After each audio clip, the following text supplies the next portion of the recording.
I'm Brigham Larson with Brigham Larson Pianos. This is a Mason Hamlin that we did a refinishing on and a refurbishing of the guts. We didn't replace parts except where absolutely necessary, but we refurbished it very thoroughly. This piano was actually dropped off of, I can't remember if she said it fell off of the truck or if it was less dramatic. Regardless, it fell and there was significant damage not only to the cabinetry, it's like significant chunks taken out, but also things were kind of, what would you say? They were significantly kind of twisted, I guess, messed up is maybe a better word, in the guts. So it was a big drop. But yeah, it turned out awesome. Mason Hamlin, if you're not aware, Mason Hamlin is a high-end maker. They're now owned by the Burgetts. Two brothers. One of them is now passed away, but they're well, piano enthusiasts, music enthusiasts, and they purchased it, I want to say, about 25 years ago, something like that, and they've really revived the great Mason Hamlin name. It really, Mason Hamlin, I would mention, I should say, that Steinway really gets all the glory, but Mason Hamlin deserves at least their share of that glory for being a super high-end maker. Mason Hamlin is right up there for sure with Steinway, among others, for that matter. Okay, so you can, if you picture, I can't remember if I did a before video. I don't think I did a before video of this piano. If you can imagine a piano that fell off of a truck, that's what it looked like.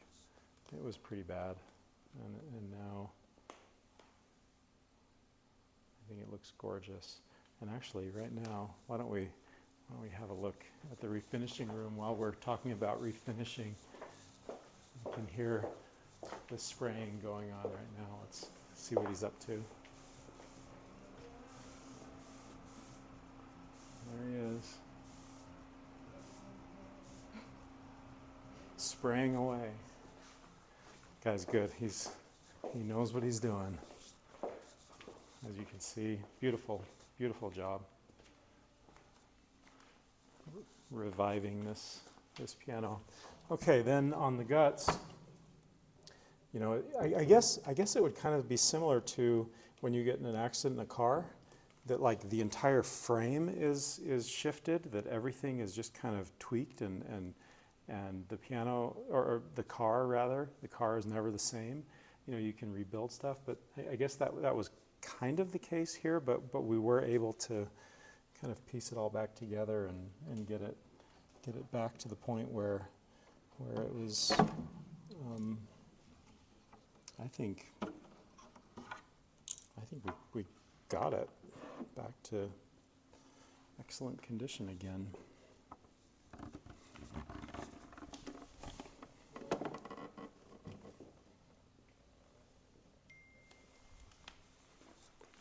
Okay, what I'm referring to here when I say refurbish, so okay, let me back up. In response to the accident, whether it was off of a truck or just off of a dolly, I don't remember. First, we just kind of had to piece things back together and do a number of repairs. But then we also had to do things like reshape hammers, which of course is not the fault of the necessity for that is not the fault of the accident in the moving, but just kind of a product of years of use, so that's totally normal. Reshaping hammers, realign everything, lubricate everything. We've got everything properly tightened up. You can see these hammers, the way they're, that correct rounded shape there. Symmetrical, same amount of material on the top and bottom. And the keys are re-leveled in space so that the distances between each key is the same, and the distance you can depress the key is the right amount, and same within the action. Things like ensuring that this distance here where that hammer pulls away from the string, that has to be just the right distance, and the amount that the key travels after that hammer pulls away. There's a very specific distance the key is supposed to travel. That's called aftertouch. And that hammer pulling away, that's called escapement or let off, same thing. And then things like ensuring that the dampers here are all pulling away evenly, and ensuring that they're all functioning correctly. So I mean, there's basically nothing that we didn't do to this piano short of stuff like, well, actually, check it out. Here's another Mason Hamlin. This Mason Hamlin is actually quite a bit older, but this is the kind of thing that we do when a piano's in, is in desperate need of restoration. So like here we're working on redoing the bridge. Here's our template of what the old bridge was like, and all of those holes there in the bridge. And then because that old bridge was all full of cracks, we had to take the old bridge cap off and put a new bridge cap on.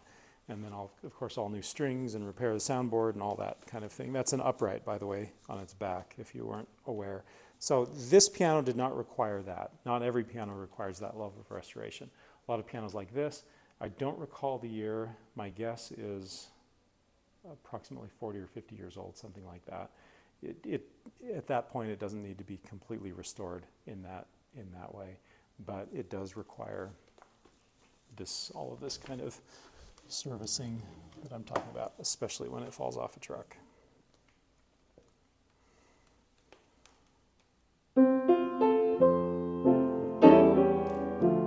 Sounds great.